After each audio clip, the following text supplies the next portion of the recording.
India News Hour, India's voice to the world. I'm Mark Lynn. Namaskar. Coming up, he also launches several development projects, and he says that they will positively impact the economic landscape. The External Affairs Minister S. Jaishankar says that India has made Pakistan's policy of cross-border terrorism irrelevant.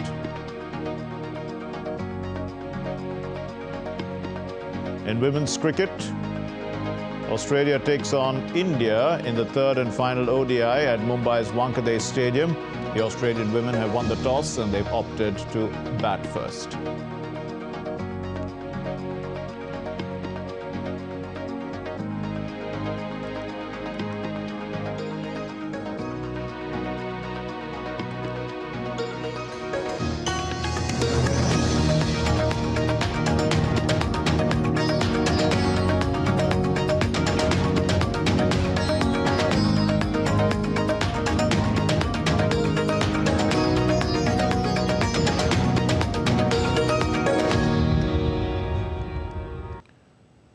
Japanese residents have been warned of further major tremors. The Japanese meteorological authorities have said that there is a 10 to 20% chance of another similar-sized earthquake striking within the next week.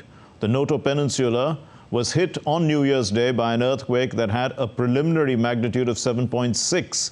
The shaking it caused measured 7 on the Japanese Shindo scale, which is the highest possible value. The JMA officials have measured 149 aftershocks in the region since 4 p.m. on January 1. Let's look at this report. As the world was immersed in New Year's celebrations, Japan went through the horrors of yet another deadly earthquake of magnitude 7.6 on Monday afternoon, leaving several dead and injured. Rescue operations are underway as thousands of army personnel, firefighters and police officers from across the country have been dispatched to the worst hit area in the Noto Peninsula in Ishikawa Prefecture. Japanese Prime Minister Fumio Kishida has also issued instructions to deliver necessary supplies to those affected by the quake. We have been making all efforts to gather information since yesterday evening, but the blockage of roads means it's extremely difficult to access the northern part of the Noto Peninsula. An inspection from the above via helicopter has shown widespread damage including roads cut off, landslides and fires. Now that the tsunami warning has been lifted, we will be able to secure sea transport routes, and we have been working continuously since last night to mobilize not only the land transport but also air and sea transport to get the necessary supplies and rescue personnel to the area. The however have been hindered by badly damaged and blocked roads, and one of the area's airports has been forced to close due to runway cracks.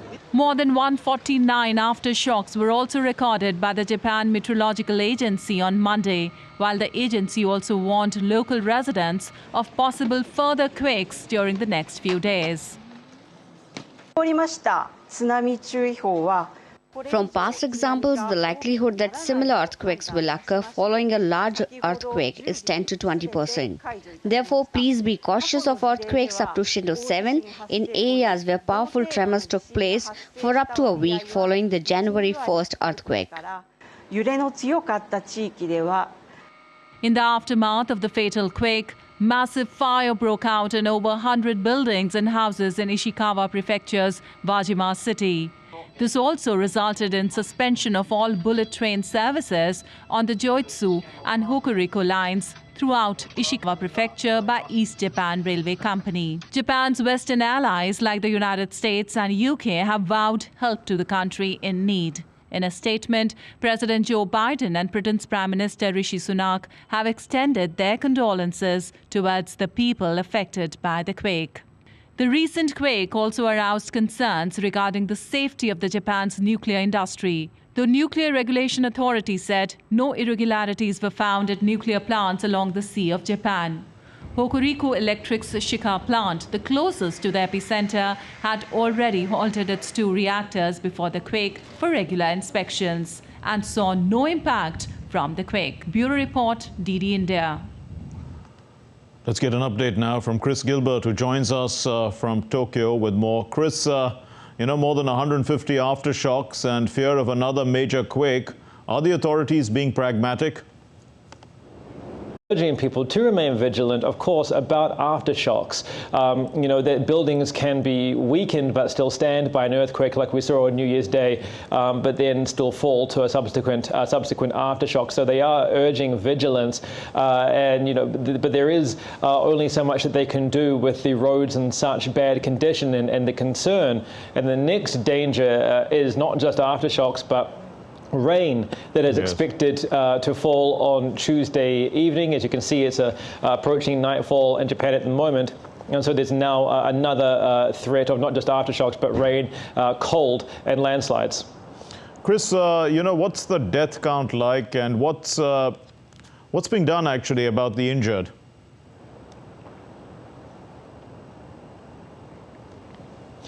The death count currently stands at 48. It is in change. That is of about a few minutes ago. It may have changed since then as the authorities effectively work to find or the search and rescue effort really continues throughout the day. A lot of these are, people who have been trapped or isolated in their houses or buildings have collapsed on them. Neighboring buildings have collapsed on them. And due to the time that it is taking to reach and search these places, even a country like Japan, which is, has an expert team of disaster response, units, that it is taking time to really assess who is trapped and what the death count is. Now, in terms of the injured, there are 19 hospitals throughout the region in Ishikawa and neighboring areas that are still struggling with power issues, working on backup generators.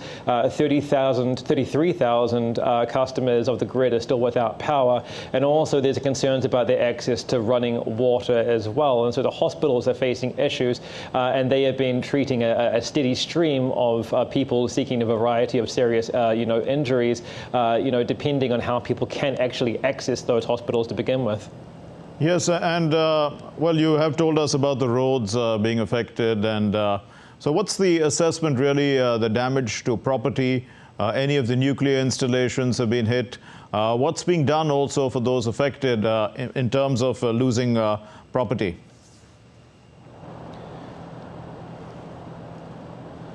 On the nuclear front, there are 3 or 4 nuclear power plants along the coastline in the area. Now, largely due to the fact they may have been away from the epicenter, or the fact that the tsunamis, did not eventuate to a scale that could have caused widespread destruction, the government is maintaining that those are, just regular, functioning normally, effectively. In terms of other destruction, as I say, it is vast. The government itself is saying they are still yet to really get their heads around the scale of it and just how many people have been affected. So we do know that 300 buildings burned in a fire, that fire we heard about earlier in Wajima City. That fire is now effectively under control and put out, but 300 buildings were destroyed there, and scores more throughout the Noto Peninsula, Kanazawa, Niigata City, and other areas. Not to mention just destruction to businesses, destruction to felled trees, to infrastructure. It is a vast disaster. The death toll, of course, is terrible, but this is the main holiday period to be with family in Japan. It is the start of the new year, and this whole region has had a grim and in many ways tragic start to 2024. We leave it there. Thank you very much, Chris Gilbert, for joining us from Tokyo with the latest. Our next story, Israel's Supreme Court has struck down a judicial reform law that triggered nationwide protests last year. The Supreme Court statement read that 8 of the 15 judges had decided against the repeal of the reasonableness clause, which was adopted by Parliament last year. Now, the government in July last year had passed into law what's known as the Reasonableness Bill, and this removed the power of the Supreme Court and the lower courts in Israel to cancel any government decisions that it deemed to be extremely unreasonable. The law caused widespread anger and division, prompting hundreds of thousands of protesters to take to the streets, calling for the reforms to be scrapped. And an update now on the Israel-Hamas conflict. The Israeli defense minister has said that some of the Israeli communities north of the Gaza Strip will be able to go back in the near future as the military operation progresses. Communities were evacuated following the October 7 terrorist attack by Hamas. In accordance with the recommendations given by the IDF and the defense establishment, we will soon be able to return the displaced communities home in areas within the range of 4 to 7 kilometers north of the Gaza Strip. The first group of 7 communities has already been decided and they have received the message. The National Reconstruction Administration, Takuma, which is responsible for this national mission, will handle education and other issues, so a gradual return will be possible. In the first stage, 7 communities, and going forward, all the rest of the communities. The United States Navy has ended the deployment of its Gerald Ford aircraft carrier in the eastern Mediterranean. In a show of regional deterrence and defense posture, the deployment of the U.S. carrier started in support of Israel after the October 7 terrorist attack by Hamas, and the carrier will now return to its home port in Virginia. The U.S. Defense Secretary Lloyd Austin had extended the Ford's deployment thrice with the hope that its presence would deter Iran and Iran-aligned groups, particularly Lebanon's Hezbollah, from attacking Israel. Updates now from the Russia-Ukraine war. And Moscow pounded Kiev and Kharkiv with missiles on Tuesday, hours after President Vladimir Putin promised to avenge the attack by Ukraine on a Russian city of Belgorod on New Year's Eve. Russia barraged the Ukrainian capital with waves of missiles during the morning peak hour. The attack left power disruptions and piles of debris. Ukraine's Air Force said earlier on Tuesday that it had destroyed all 35 attack drones that Russia had launched after midnight, targeting several cities in Ukraine, including Kiev. The attacks came after Putin said on Monday that Ukraine's strikes on Belgorod will not go unpunished. In further updates, a Russian-installed official in the eastern region of Ukraine said that the shelling in the city of Donetsk killed 4 people on Monday, while Russia's air attacks on several Ukrainian regions killed a person. The head of the Donetsk region, Denis Pushlin, said that 13 people were also injured in heavy shelling by Ukrainian forces on the center of Donetsk.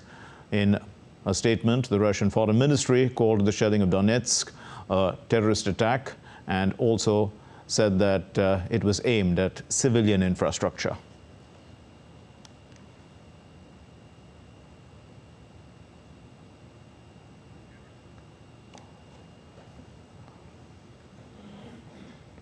Still to come here on DD India News Hour. Landlocked Ethiopia signs a pact to use Somaliland's Red Sea port.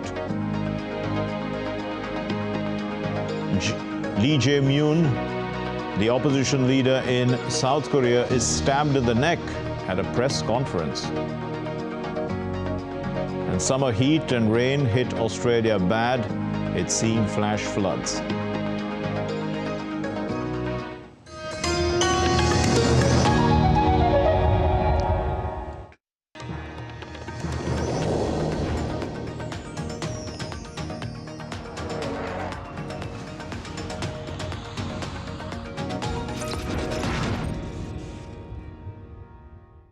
In a world that never stops, where information shapes our reality, one app stands out, helps you stay ahead of time. Introducing the DD India app, your gateway to a world of news right at your fingertips. Your most trusted source of news goes global, goes digital. Explore a world of options, top stories, live updates, in-depth analysis, and more. Stay informed wherever you are. Real-time alerts keep you ahead of the curve always. The DD India app, connecting you to the world one story at a time. Download now and explore the world of knowledge, insights, and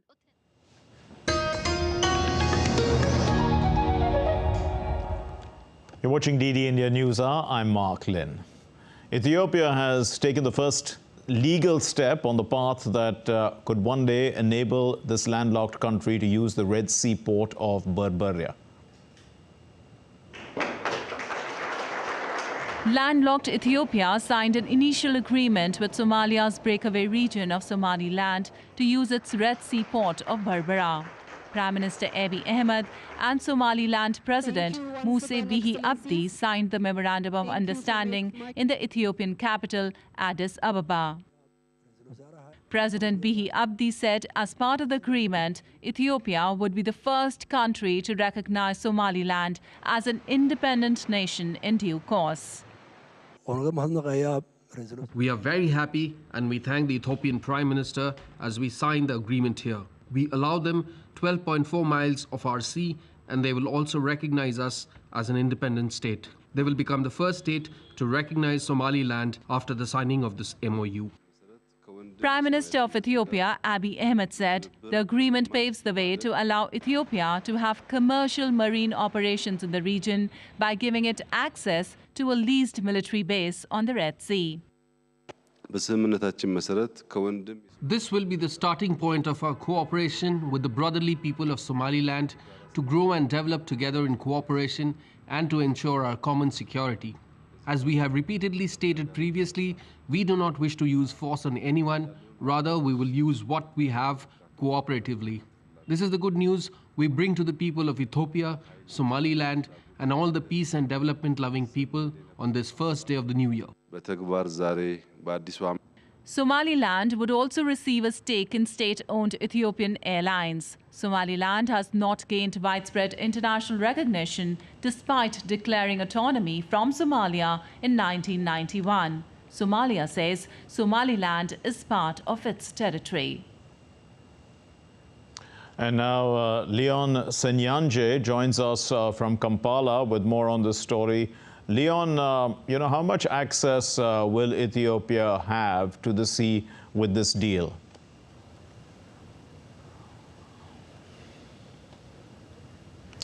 Well, firstly, it's very important to understand the genesis of what Ethiopia's challenge has been. And this stems from a crisis that started in 1993 with its border neighbor Eritrea, and that, of course, cut off Ethiopia in access to the Red Sea. And this indeed has been a decades-long challenge, with Ethiopia accessing much of the sea through Djibouti. Now, the Somaliland Pact, or Memorandum of Understanding, offers Ethiopia a great deal of access to the Red Sea. They are in, of course,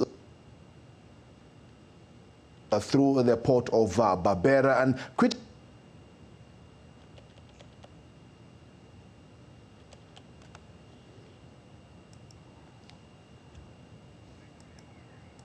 can you hear me, Leon? Gold, oily seeds therein. Right, we are having a little difficulty getting your audio, Leon, but we'll try and re-establish that contact with you and come back for more this interesting story, development of Ethiopia and Somaliland. Now let's move on to our next story. In the United States, hundreds of migrants from Texas, they arrived in Illinois on the first day of the new year. This is along the Texas state policy of relocating asylum seekers to communities run by Democrats. A total of 355 migrants arrived in a Boeing 737 and a Boeing 777 at the Chicago Rockford International Airport on Monday. And Monday's flight is an apparent response to a Chicago city ordinance that fines bus companies who drop off migrants without notice. Chicago Mayor Brandon Johnson asked for more support from the federal government due to the heavy influx of migrants. I've stood up 27 shelters. We are housing currently nearly 15,000 asylum seekers, providing mental care, health care, educating 4,500 students, while also creating a pathway to sustainability. But we cannot do this alone. We need more support from the federal government. Now let's return back to Leon Senyanje, who's joining us from Kampala. in Uganda. He's been telling us, Leon, so you were telling us a little bit about Ethiopia being landlocked and why this means such a lot for them.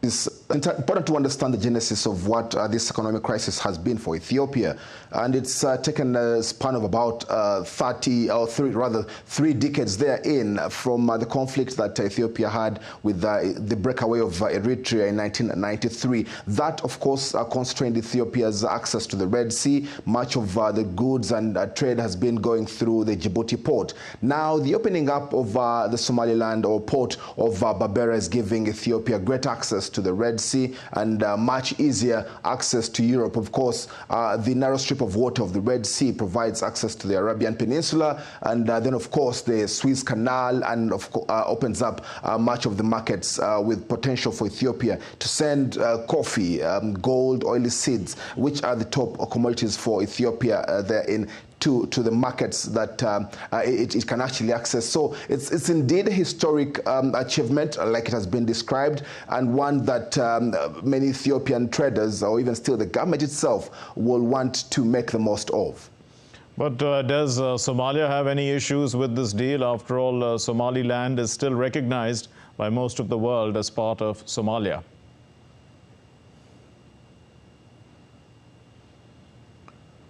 Well, the latest that we've been able to gather is that the Somali government will converge a meeting within the next few days to discuss this particular matter. The Somali government still believes that Somaliland is not entirely independent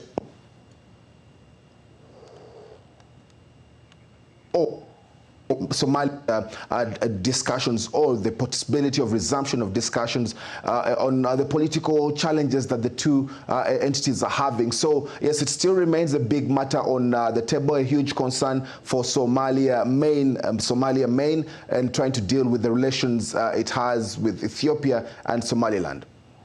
We'll leave it there. Thank you very much, Leon Sayanje, for joining us from Kampala with that update.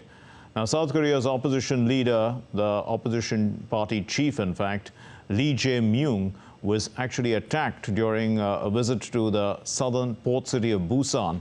Lee, who's the chief of the main opposition Democratic Party of Korea, was stabbed in the neck during a question and answer session with reporters after touring the construction site of a new airport in Busan's Agadik Island. Lee was airlifted by a fire department helicopter to the Busan National University Hospital, and the assailant was subdued and arrested at the scene. South Korean President Yoon Suk-yeol said that the attack on the opposition leader was unacceptable, and he's ordered a speedy investigation into this attack. The South Korean police chief says that a team will be created for a swift and thorough investigation. South Korea's main opposition Democratic Party has condemned the attack as an act of terror and a threat to democracy. As a New Year bonanza, visas for Europe's open borders, the Schengen zone, were waived, and hundreds of Kosovars, they rushed to Pristina airport to travel to EU countries. Kosovo was the only country in the Western Balkans whose citizens still needed visas to travel to the EU, many of whose members are part of the program. The Schengen area allows more than 400 million people to travel freely between member countries without going through border controls. Kosovo declared independence from Serbia in 2008, but it's still struggling to become a UN member state because of objections from Serbia, Russia, and China.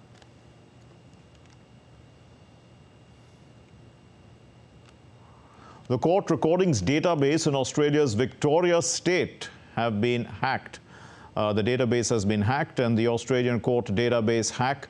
Let's hear more about this. The hacking disrupted the audiovisual in-court technology network. It impacted recordings and transcription services. Recordings of some open court hearings between November 1, 2023 and December 21, 2023 have been stolen. Now the hearings in January would proceed after the affected network will be isolated and disabled. The state-sponsored cyber groups and hackers have stepped up their assault on Australia's critical infrastructure. The hack, it comes after a hack at the DP World Australia, one of the country's largest port operators.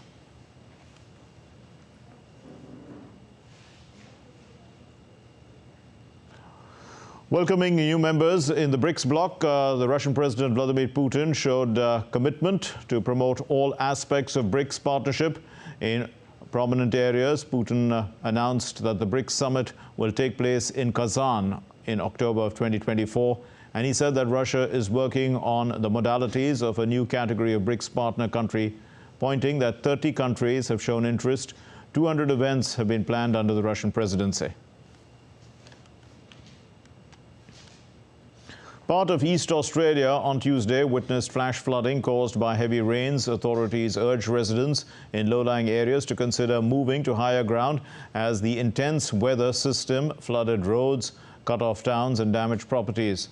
More heavy rain is forecast on Tuesday morning, with totals set to exceed 9.8 inches, more than the January average.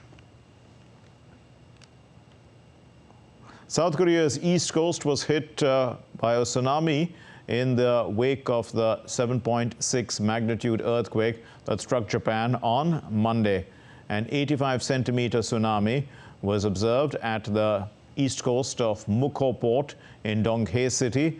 The first tsunami reached Namhangjin Beach on Monday with a height of 28 centimeters. This is the first time in 31 years that a tsunami was reported on the country's east coast. Let's take a look now at other stories making news around the world. Disney's early Mickey Mouse animation that released in 1928 entered the public domain on Monday as the copyright, according to the US law, expired after 95 years. Modern versions of the world-famous character are still fully covered by copyright law under the Walt Disney Company. Thailand's Prime Minister Srettha Thavisin on Tuesday said that Thailand and China will permanently waive visa requirements for each other's citizens from March 2024, stating that this will upgrade the relationship between the two countries.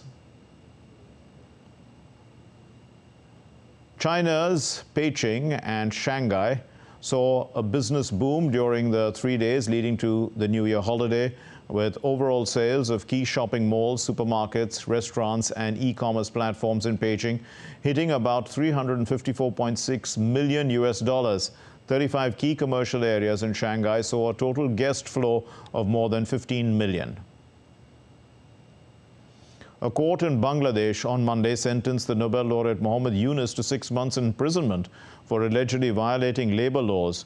3 employees from the Grameen Telecom, a non-profit company that Yunus founded, were also convicted. Responding to the petition submitted by the convicts, the court, however, granted them bail pending a possible appeal.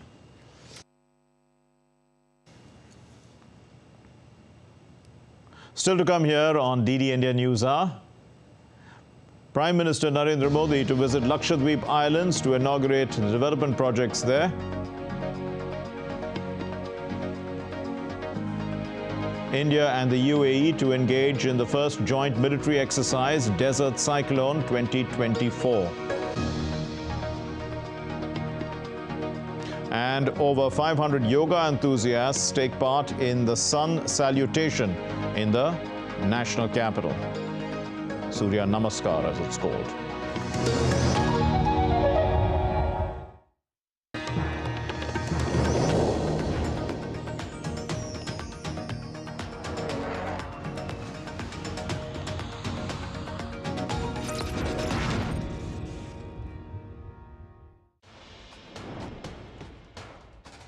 Wherever news breaks, whatever it takes. Connecting corners, cutting across continents. Stories that matter from across the globe.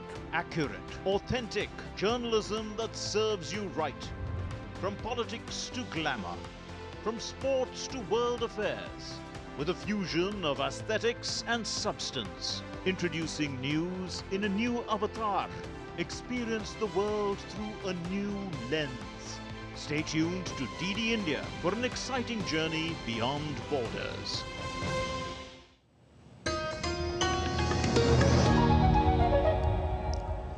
You're watching DD India News Hour. I'm Mark Lin. Here's a recap of our main stories. It's a race against time for Japan as 149 tremors hit the country on January 1 and 2. Authorities struggle to assess the full extent of damage. They warn of more quakes. India's Prime Minister inaugurates a new terminal building at Tiruchirappalli Airport in the Indian state of Tamil Nadu and launches several development projects. He says that they will positively impact the economic landscape. The External Affairs Minister S. Jaishankar says that India has made Pakistan's policy of cross-border terrorism irrelevant. And in cricket, Australia takes on India in the third and final ODI at the Mumbai Wankhede Stadium. In fact, the Australian women have won the toss and they are batting. India's Prime Minister Narendra Modi is in the southern Indian state of Tamil Nadu, and the Prime Minister inaugurated the new terminal building at the Tiruchirappalli International Airport. It's developed at a cost of more than 1,100 crores. And the two-level new building terminal, it has the capacity to serve more than 44 lakh passengers. That's 4.4 million passengers annually, and about 3,500 passengers during peak hours. The new terminal hosts a state-of-the-art amenities and also features passenger convenience. The Prime Minister visited an exhibition at the Tiruchirappalli International Airport.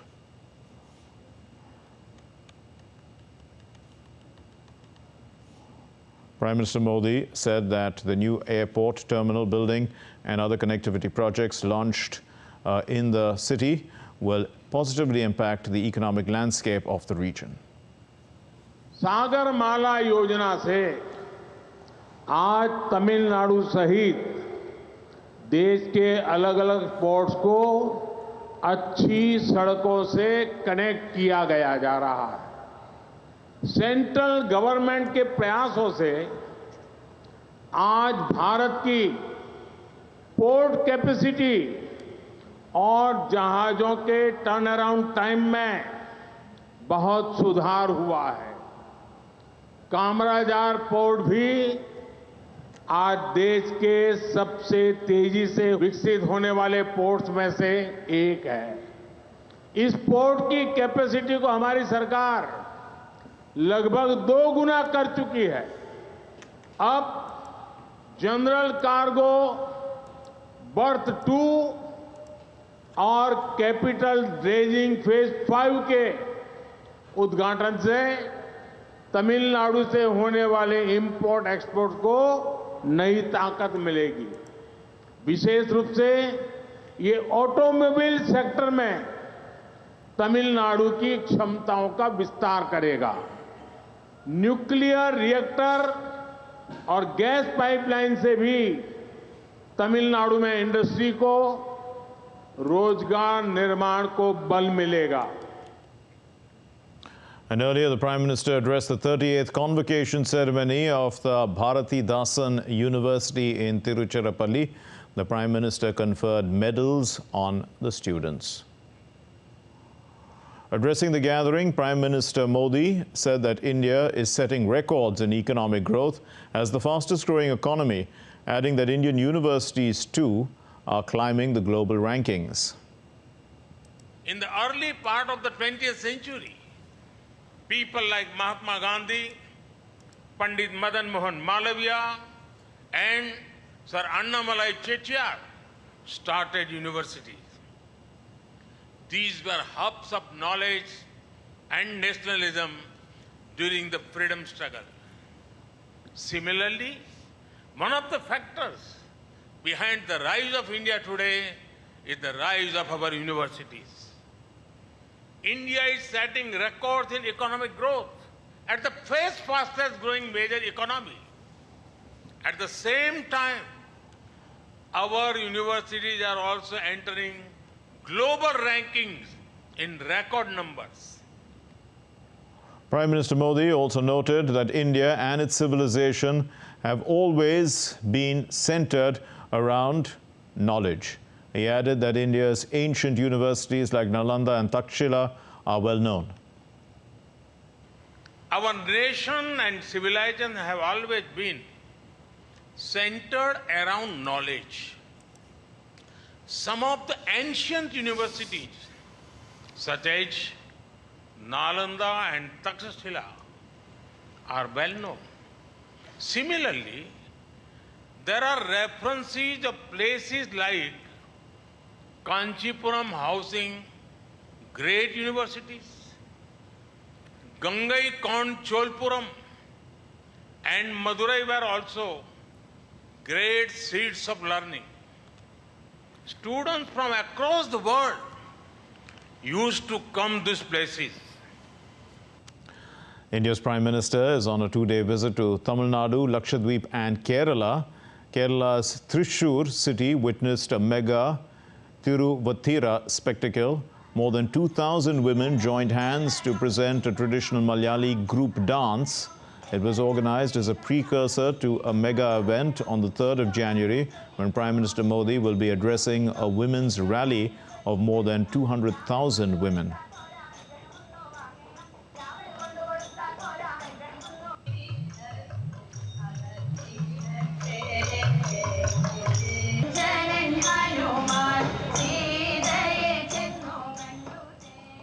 India's Prime Minister Narendra Modi will visit Lakshadweep Islands on the 2nd of January evening and will be there till the 3rd of this month.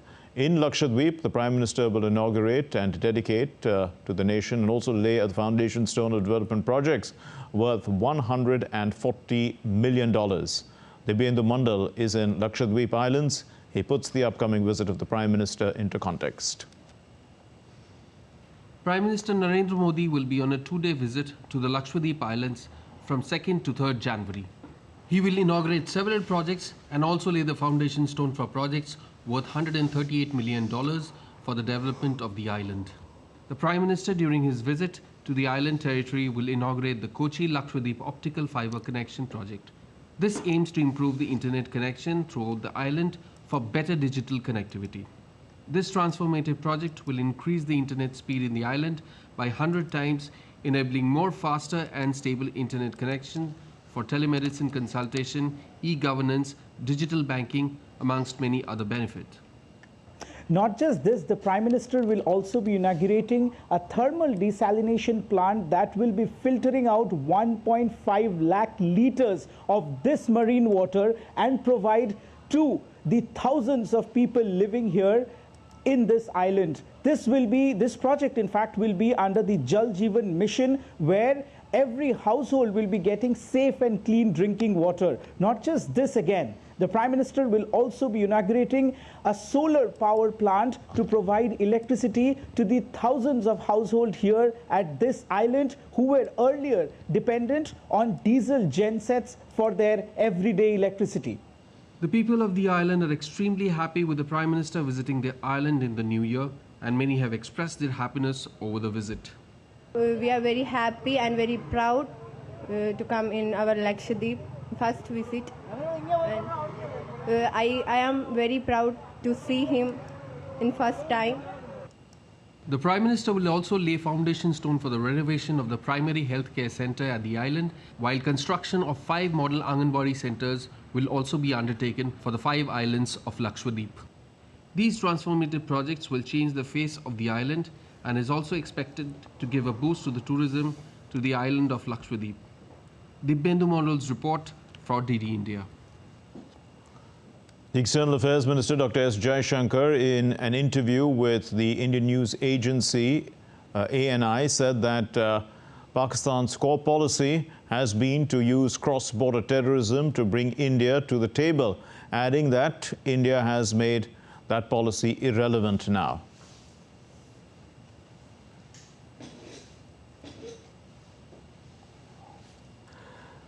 What Pakistan was trying to do, not now, but over multiple decades, was really to use cross-border terrorism to bring India to the table. Okay? That, in essence, was its core policy. We have made that irrelevant by not playing that game. It's not a case that we, that we don't, will not deal with a neighbor. After all, at the end of the day, a neighbor is a neighbor. But it is that we will not deal, on the basis of terms that they set where the practice of terrorism is deemed as legitimate and effective in order to bring it to the table. Dr. S. Jaishankar also voiced concerns over the influence of Khalistani forces within Canadian politics. The issue at heart is the fact that in Canadian politics, these Khalistani forces have been given a lot of space and have been allowed to indulge in activities which I think are damaging to the relationship, clearly not in India's interest, but I would argue not in Canada's interest either. Aiming at enhancing interoperability through knowledge exchange in urban operations, India and the UAE are set to engage in their inaugural joint military exercise, which is called Desert Cyclone 2024. Collaborative military exercises play a crucial role in constructive engagements, offering an opportunity for participating nations to exchange current tactical and technological practices. The two-week-long exercise, scheduled from January 2 to 15, will unfold in the arid terrain of Rajasthan.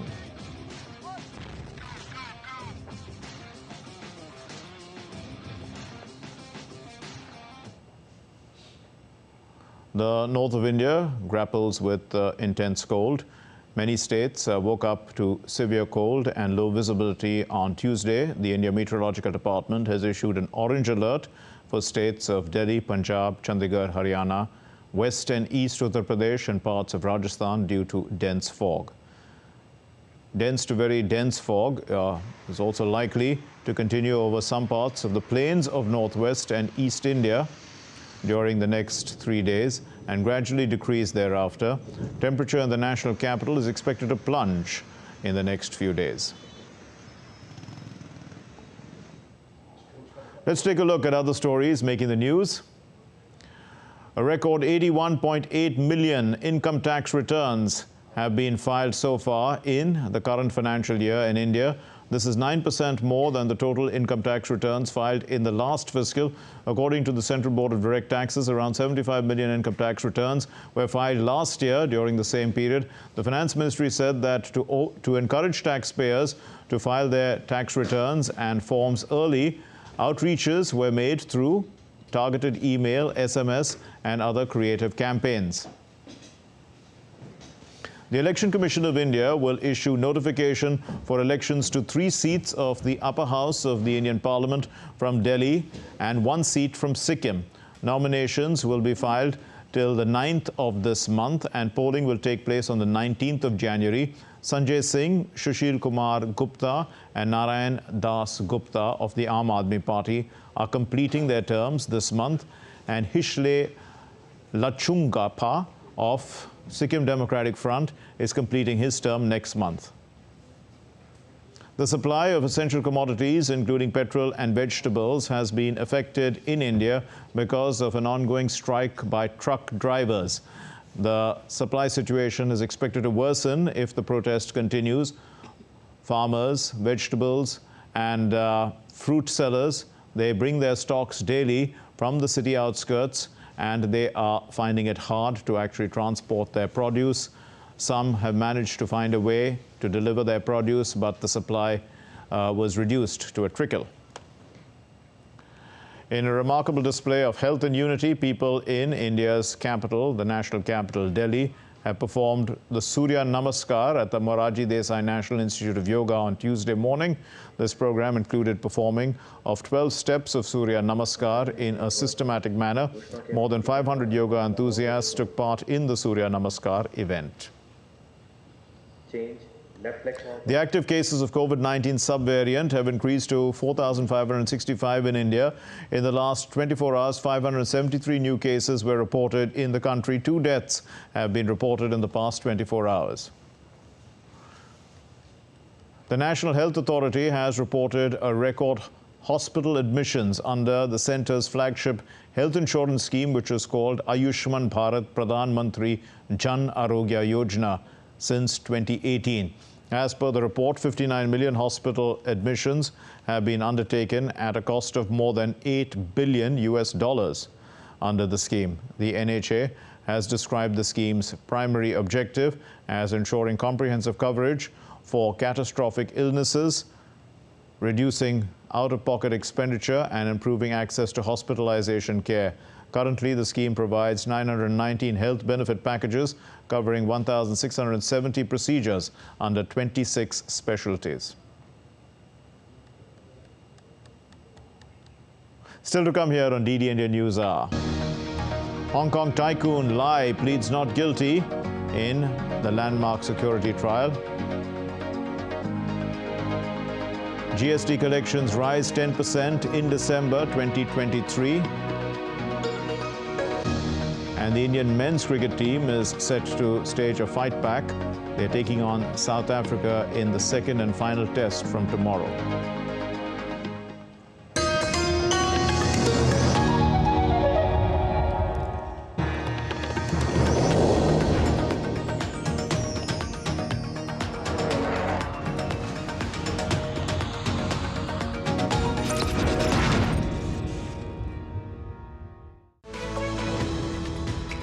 We just don't bring you the news as it unfolds. We get to the heart of the matter. We don't just present facts. We demystify complex social, political and economic events. We break stories that shape the world's present and future because you deserve the truth. I am Tanvi Taneja from New Delhi. I'm Ollie Barrett from London. I'm Nick Harper from Washington, D.C. Join us on DD India Global Monday to Friday at these times.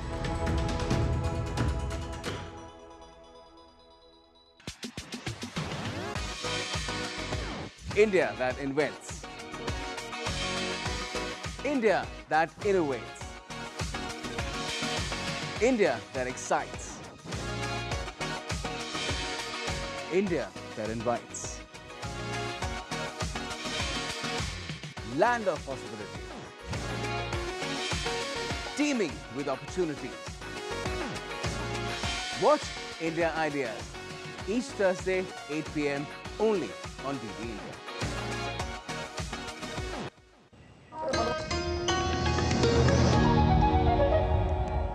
You're watching DD India News Hour. I'm Mark Lin.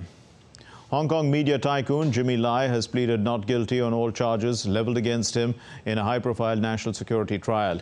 The West Kowloon court began hearing the prosecution's opening speech after snubbing the last attempt by Lai's legal team to have a sedition charge against him dismissed. Lai faces 2 counts of conspiracy to collude with foreign forces, including calling of sanctions against Hong Kong and Chinese officials under a China-imposed national security law, which could see him jailed for life. He is charged with conspiracy to publish seditious publications under a colonial-era sedition law. US and Britain have called for Lai's immediate release, saying that the trial is politically motivated, but Hong Kong authorities dispute claims that the tycoon won't get a fair trial. They say that they are equal, that everyone is equal before law, and that the national security law has brought stability to Hong Kong after mass protests in 2019. British doctors will walk out for 6 days of industrial action, launching their longest strike yet at the busiest time of the year for UK hospitals. Hospitals are also having to deal with rising rates of flu, COVID and other winter infections. The latest strike will see the longest continuous stretch of industrial action in the history of the National Health Service.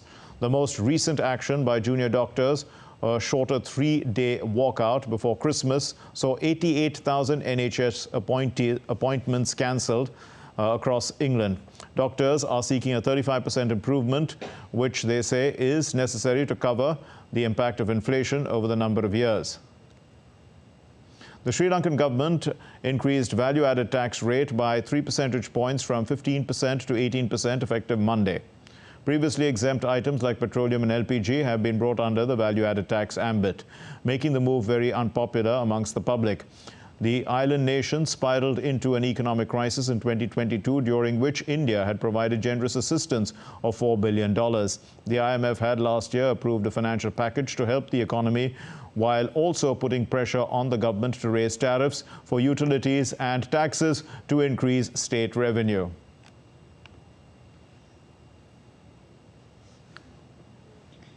Central and state governments collectively mopped up rupees 1,64,882 crore.